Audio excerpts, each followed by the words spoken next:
For me, my identity was always my issue. Why am I like this? It's always the question in your head. Every trans person I've talked to, they've all said the exact same thing.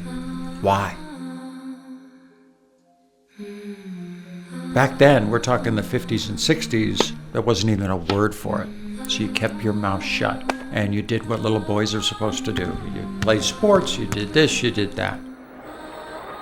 I remember after the games were over with, the next morning I sat there and put the medal on, didn't have a stitch of clothes on, looked in a mirror and go, what the hell did I just do? This is not me. This is somebody else who did that.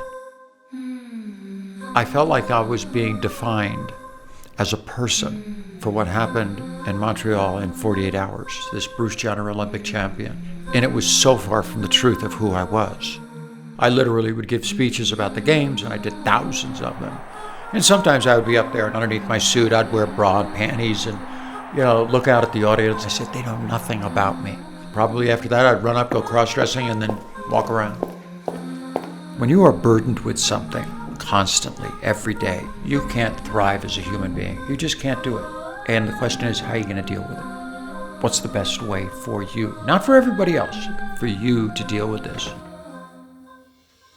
Finally, I got to the point in my life where it's time.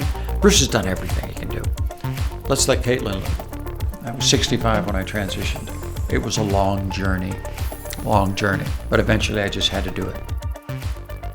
This is bigger than the games. It's bigger than anything else I've ever done. The issues in my community now are just huge, from suicide rates to murder rates to poverty. The list goes on and on and on. So trans people deserve your respect. They've been through a lot. There's nothing better than living truthfully with yourself. The other day, going into Starbucks, and this guy was walking out, and he just said, "Good morning, ma'am." Now, for him, it didn't seem like much when I'm walking in, and it just put a little smile on my face. Isn't that cool? It was no trans thing, it was no this. It was just, "Good morning, ma'am." It was so simple, but for me, it actually meant a lot. Yeah, it actually meant a lot.